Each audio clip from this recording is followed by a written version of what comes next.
Thank you, Mr. President. Members, I rise in opposition to the bill, not because I want to pay $2.60 a gallon higher than they do across the nation. I think that is absurd.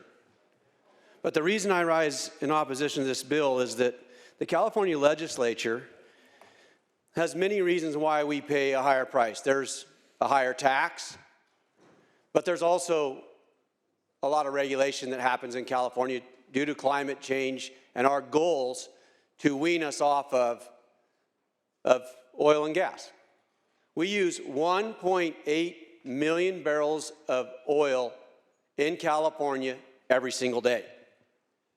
Now, the governor has done an executive order to phase out the gas vehicles by 2035. We also have seen, so that's a goal, and we're moving towards that goal. We're telling these oil companies that we don't need them anymore. Well, I have news for you. By 2035, we will still be using probably at least 1 million barrels of oil every day. Every single person in the state of California relies on oil. I'm a farmer. We use combustible diesel for our farm, and they will be using it in 2035. The technology is not there yet. We do not have the infrastructure, by the way, to electrify all of the California's combustible engines into electricity. So that's number one. We had 47 refineries in California, and we're down to 15 refineries today because we've told them that we're going to phase them out. 10 of those refineries actually do the special California blend, which only is sold in California. Nowhere else in the world do they sell that blend. So are they gouging or not? That's the question of the day. And, you know, I sat through the first extraordinary hearing where we had the LAO's office, we had everybody there, and we had the public who talked about, you know, we have all the environmental groups that are saying, yes, we want to get rid of oil. And by the way, I have no love for oil. I would love to have something that is better for the environment but works.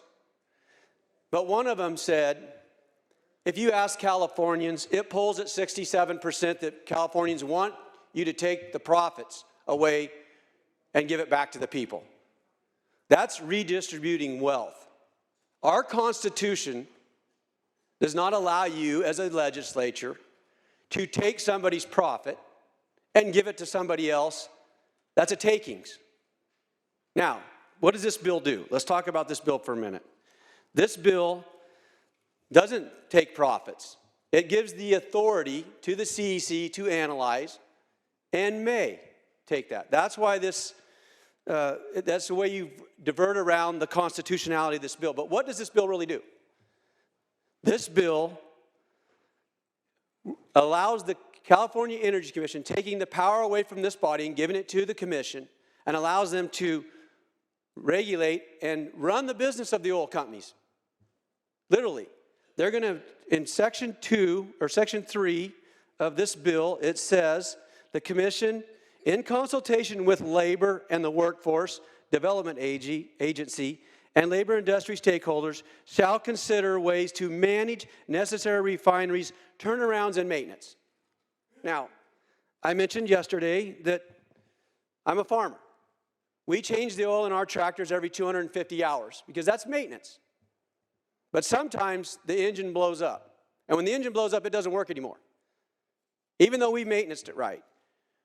So you're going to now let the CEC tell these companies when they can do their maintenance and how they're going to do their maintenance, and they're going to try to schedule them because they think there's some manipulation in the market. Let's talk about manipulation. Many of you may recall the Hunt brothers, who cornered the silver market and drove silver from $5 to $40 an ounce. That was manipulation of trading done by the future markets, which all commodities that we use every day in the world are traded on the futures markets. Wheat, lumber, oil, all traded on the market. That's what sets the futures allow you to be able to stabilize the amount of product you're going to need to refine. Now, they got caught. They actually did break the law. They manipulated the market. The Attorney General has the ability today to investigate whether there's somebody manipulating the market. That's what this bill should be about. Whether we are manipulating the market or not. Do we know that or not? We don't know. Not one shred of evidence in all the hearings came and said, we know where they're manipulating the market. Not one. Now, the Attorney General, after the Torrance refinery explosion, is investigating. And who is he investigating? Not the refinery, not the gas station owner. He's investigating gas trading firms because they trade on the market. And there are abilities to manipulate the market when you have natural disasters and you have a shortage in the market. So that's really who should be regulating this industry, is the AG's office. Bonta should be doing it, not the legislature. Now, I want to say a few things about what we do regulate in California. We've went to public health care, and has it gotten any better? We're taking control of health care through this legislature and through the federal government, and we're getting less health care. So if you think that regulating this industry by giving the power to the CEC is going to fix things, it's not. We want to go out and find out if they're really manipulating the market. And if they are, I want you to go after them. I want to go after them. I don't like paying it, but we should look at the policies that come out of this legislature that really cause the market to go up. 5 refineries. We're the 4th largest economy in the world. And we have 5 refineries that refine 95% of our special blends in California. That's a big problem when you have no competition. Competition drives down the market. We have tried to manipulate the markets to help our air quality. Has the California Air Resources Board, during the last audit, has not done anything to help drive down emissions. There's a great example. The CPUC has failed. And the CEC, we have a bill coming so that they'll actually have to come in front of the legislature so we can ask them questions. Members, we've seen a lot of legislation where it's taking the government and putting it into private businesses. We had AB 257, Holden, which is going to now get in between franchisees and franchisors and labor. Last year, we have a commission for that. Look, I know this bill is going to pass out here because it polls at 67%. But polling shouldn't be the reason why we do legislation. We should do legislation because it's righteous and right. And we should go after bad actors like the Hunt brothers who were bad actors. And we have the Federal Trade Commission for that. And we have the ability with the attorney generals to do that.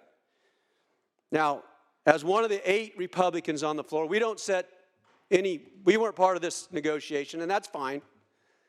I consider myself a watchman on the wall. I'm sounding the alarm that the policies that come out of here are not going to drive down the cost of gas, and the policies that we set by 2035 are not going to get us there because we have a lot of work to do in between. I suggest we look at better ways to actually get to our goals in a way that drives down the cost for these Californians that are suffering every day from the cost of everything going up in California. It's because of our policies. I would just close by saying, if you want to know what socialism is, it's government running everything. We're supposed to be in a not socialistic environment in America. We have the Constitution. We don't have the right to take private people's investments and earnings and redistribute them to somebody else. That's a takings under the Constitution. Now, this bill, I think it has some constitutionality problems, but it is going to a board where we're going to regulate and we're going to drive the cost up. At the same time, we're not going to help Californians. So that's the reason why I can't support this bill, because it's not going to achieve what we want to achieve. We want to go after the bad actor if there's a bad actor, but there's not been one shred of evidence that they've actually done that, and the AG has that ability. So I thank you, Madam President, for allowing me to speak, and I know you're going to vote for it, but remember, at the end of the day, it's our policies, and it's socialism when you take control of companies and tell them how to run their companies. That is not American. That is not Californian. And we need free markets, and we need competition if you want to drive down the cost of the products that every single Californian needs.